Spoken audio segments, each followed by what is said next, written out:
चलो भाई। तो देखिए वॉइस क्या होता है, वॉइस क्या है, एक वर्ब का फॉर्म है, यानी क्रिया का रूप है जिसके दो प्रकार होते हैं, एक तो एक्टिव वॉइस, दूसरा होता है पैसिव वॉइस।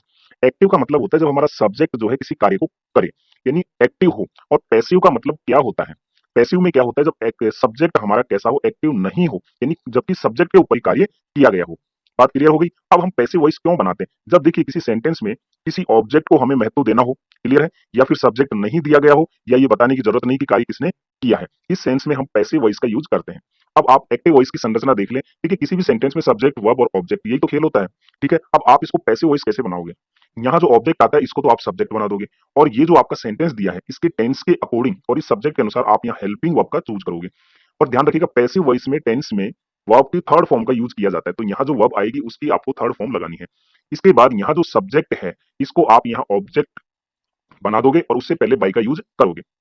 अब एक सिंपल एग्जांपल ले लो, आई बॉट ए पेन, मैंने एक पेन खरीदा या मैंने एक कलम खरीदी। अब आप इसको बनाओ, ये पेन यहाँ पे क्या है, ऑब्जेक्ट था, इसको बना दिया सब्जेक्ट। और यहाँ जो है हमने वाज का यूज किया क्योंकि ये जो है पास्ट इंडेफिनेट का है, इसके साथ वाज का यूज होता है, वर्ब की थर्ड फॉर्म आ गई, फिर बाई और आई का बन गया मी। इसको मैं समझाऊंगा, केवल यहाँ पे मैंने केवल एक एग्जांपल दिया है। तो एक पेन मेरे द्वारा खरीदा गया, अब देखिए यहाँ पे क्या है, मैंने एक पेन खरीदा, तो पेन खरीदने का कार्य मैं कर रहा हूँ, यानी सब्जेक्ट कर रहा है, तो ये एक्टिव है। और यहाँ पे जो है ना, एक पेन को ज्यादा इंपॉर्टेंस दिया है, यानी ऑब्जेक्ट को ज्यादा महत्व दिया गया है, इसलिए एक पेन खरीदा गया मेरे द्वारा, या एक पेन मेरे द्वारा खरीदा गया। हम सीधा यूं भी बोल सकते थे कि एक पेन खरीदा गया, और हम ये भी नहीं बताते कि किसके द्वारा खरीदा गया। तो यहाँ जो है ऑब्जेक्ट को इंपॉर्टेंस दिया जाता है पैसिव वॉइस में, क्लियर। अच्छा, ठीक है। अब अभी मैंने कहा था सब्जेक्ट को हम ऑब्जेक्ट बनाएंगे, ऑब्जेक्ट को सब्जेक्ट, तो थोड़ा सा इसको देख लो, यदि आपका सब्जेक्ट आई है तो मी बना दोगे, यदि ऑब्जेक्ट मी है तो आई।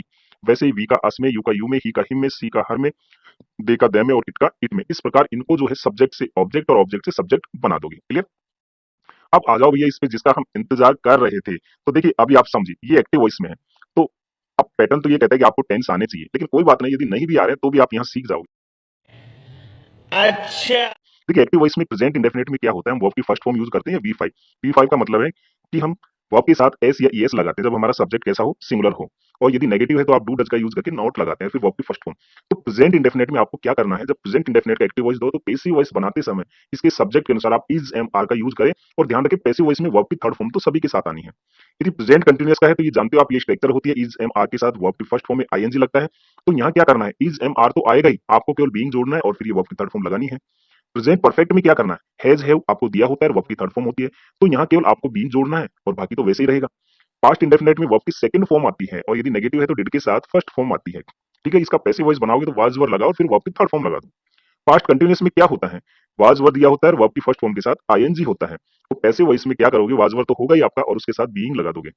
पास्ट परफेक्ट में क्या होगा, हेड के साथ वर्ब की थर्ड फॉर्म दी हुई होती है, तो यहाँ क्या करोगे, केवल आपको हेड के साथ बीइंग लगा देना है, वर्ब की थर्ड फॉर्म हो जाएगी।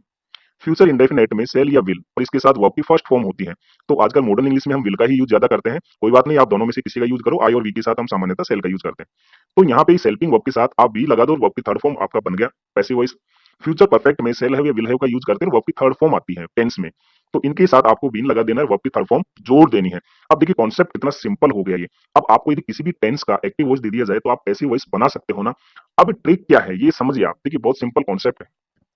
ट्रिक क्या है, जहां भी कंटीन्यूअस टेंस है तो आपको पता है कि टेंस में वर्ब की फर्स्ट फॉर्म के साथ आईएनजी आती है, तो वहां भैया आप हेल्पिंग वर्ब लगा के बीइंग जोड़ देना है। अब देखिए ये प्रेजेंट कंटीन्यूअस था, हमने हेल्पिंग वर्ब के साथ बीइंग जोड़ा। ये हमारा पास्ट कंटीन्यूअस था, हेल्पिंग वर्ब के साथ बीइंग जोड़ दिया। तो एक कॉन्सेप्ट तो ये क्लियर कि यदि हमारा एक्टिव वॉइस में आईएनजी फॉर्म यूज होता है तो फिर आप उसके साथ उसमें जो है जब पैसिव वॉइस बनाओगे तो बीइंग का यूज कर दोगे, क्लियर।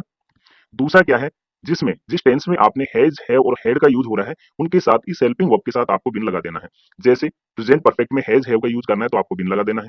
यहाँ पास्ट परफेक्ट में हैड का यूज हो रहा है तो आपको बिन लगा देना है। फ्यूचर परफेक्ट में भी यहाँ हैव का यूज होता है तो आपको बिन लगा देना है। तो कॉन्सेप्ट क्लियर हो गया ना, यदि वर्ब की आईएनजी फॉर्म है तो उसके साथ आपको बीइंग लगाना है जब पैसिव वॉइस बनाना है। और यदि आपको हैज है और हैड दिया है टेंस में तो आपको बी डबल ई एन लगाना है। अब बचे हमारे तीन, क्या प्रेजेंट इंडेफिनेट, तो ध्यान रखो इज एम आर लगाते हैं, पास्ट इंडेफिनेट में वाज वर लगाते हैं, और फ्यूचर इंडेफिनेट में सेल विल तो है ही, केवल आपको बी का यूज करना है, क्लियर है। बाकी बचे चार टेंस तो उनका जो है एक्टिव से पैसिव वॉइस मॉडर्न इंग्लिश में नहीं बनाया जाता है। इसकी फोटो ले लो, क्लिक करो। अब आ जाइए मैं आपको कुछ एग्जांपल ले लेता हूं, जैसे सी राइट सी लेटर, तो इसका मतलब है एक पत्र लिखती है, राइट्स यहाँ पे आया है, तो टेंस आप पहचानिए पहले किसका है, प्रेजेंट इंडेफिनेट का, क्योंकि ये सिंगुलर सब्जेक्ट है और इसके साथ वर्ब में एस या ईएस हम लगाते हैं। अब आपको दिक्कत कहाँ आती है भैया ऑब्जेक्ट पहचानने में, तो देखिए एक सिंपल सा तरीका है, क्या आप वर्ब से क्या लगाकर क्वेश्चन पूछ लो या किसे लगाकर, यानी कि या तो व्हाट या फिर whom, इससे आप क्वेश्चन करो, आपको ऑब्जेक्ट मिल जाएगा। और वैसे सामान्यतः हम देखें तो वर्ब के बाद ही ऑब्जेक्ट आता है। क्लियर है? तो ये हमारा जो है सब्जेक्ट हुआ, सी कार्य क्या हो रहा है, लिखने का वर्ब हो गई, और ये हमारा ऑब्जेक्ट। अब आप प्रश्न करो, सी राइट्स ए लेटर, यानी वह क्या लिखती है, आपने क्या बनाकर क्वेश्चन किया वर्ब के साथ, तो ए लेटर आपको मिल जाएगा इसका आंसर। तो ये जो आंसर है यही आपका क्या है, ऑब्जेक्ट है। अब आप क्या करोगे, इस ऑब्जेक्ट को तो बना दो सब्जेक्ट, और प्रेजेंट इंडेफिनिट का मैंने कहा इज एम आर का यूज करना है। ये सिंगुलर है तो इज लगा दो। वर्ब की थर्ड फॉर्म राइट की थर्ड फॉर्म होती है रिटर्न। इसके बाद सी यहाँ सब्जेक्ट है तो ऑब्जेक्ट में हर में बदल जाएगा, इसके पहले बाई का यूज करो। बताइए सिंपल है कि नहीं? तो ये सब्जेक्ट हो गया, ये आपकी वर्ब हो गई, और ये ऑब्जेक्ट हो गया। अब इसको आप बोल सकते हो एक पत्र उसके द्वारा लिखा जाता है, या एक पत्र लिखा जाता है उसके द्वारा।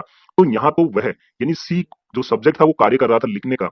अब यहाँ क्या है, एक पत्र को इंपॉर्टेंस ज्यादा दिया है, इसलिए यहाँ जो है ऑब्जेक्ट को लिया गया है पहले। क्लियर है ना? बात समझ में आ गई?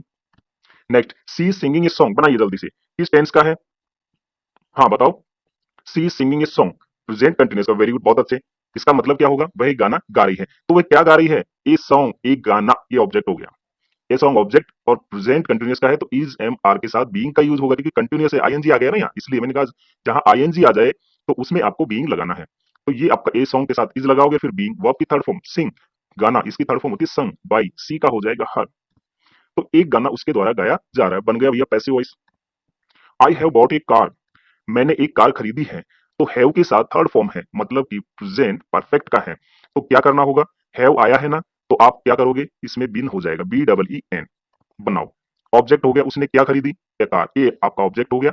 सिंगुलर है, हैज का यूज होगा, फिर आप बीन लगा दो। वर्ब की थर्ड फॉर्म तो इसमें आती है परफेक्ट में, तो बाई और आई का हो जाएगा मी। क्लियर? तो एक कार मेरे द्वारा खरीदी गई है।